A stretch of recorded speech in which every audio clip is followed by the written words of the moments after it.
2024 ശ്രദ്ധേയ വിജയങ്ങളുടെ തുടർച്ചയുമായി 2025 വിജയഗാഥ ആരംഭിച്ചിരിക്കുകയാണ് ആസിഫ് അലി. അദ്ദേഹത്തിന്റെ ഈ വർഷത്തെ ആദ്യ റിലീസായ രേഖാചിത്രം ജനുവരി 9 തിയേറ്ററുകളിൽ എത്തിയത്. മലയാളത്തിൽ അപൂർവമായ ഓൾട്ടർനേറ്റ് ഹിസ്റ്ററി എന്ന സബ് ജോണറിൽ എത്തിയ ചിത്രം ഒരു മിസ്റ്ററി ക്രൈം ഡ്രാമ കൂടിയാണ്. ദ പ്രീസ്റ്റിന് ശേഷം ജോഫിൻ ടി. ചാക്കോ സംവിധാനം ചെയ്ത ചിത്രത്തിൽ മലയാളം ഇന്നുവരെ കണ്ടിട്ടില്ലാത്ത ചില സർപ്രൈസുകളുമുണ്ട്. പോസിറ്റീവ് മൗത്ത് പബ്ലിസിറ്റി നേടുന്നതിൽ ആദ്യ ദിനം തന്നെ വിജയിച്ച ചിത്രം ബോക്സ് ഓഫീസിലും മികച്ച പ്രതികരണമാണ് നേടുന്നത്. ആദ്യ 4 ദിവസം കൊണ്ട് 28.3 കോടി രൂപയാണ് ചിത്രത്തിന്റെ വേൾഡ് വൈഡ് കളക്ഷൻ. 2025 ആദ്യ ബ്ലോക്ക് ബസ്റ്റർ ഹിറ്റായി രേഖപ്പെടുത്തിയ രേഖാചിത്രം ആസിഫ് അലിയുടെ കരിയറിൽ തന്നെ ഏറ്റവും മികച്ച ബോക്സ് ഓഫീസ് ഇനിഷ്യലാണ്.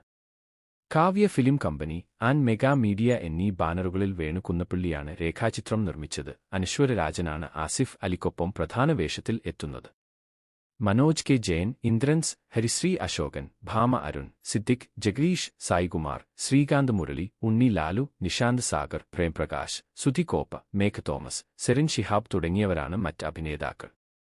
ജോഫിൻ ടി ചാക്കോയുടെ സംവിധാന മികവിൽ രേഖാചിത്രം ഏറെ നിരൂപക പ്രശംസയും നേടുന്നുണ്ട്. അപ്പു പ്രഭാകരന്റെ ഛായാഗ്രഹണവും മുജീബ് മജീദിന്റെ സംഗീതവും പ്രത്യേകം എടുത്തു പറയേണ്ടതുണ്ട്.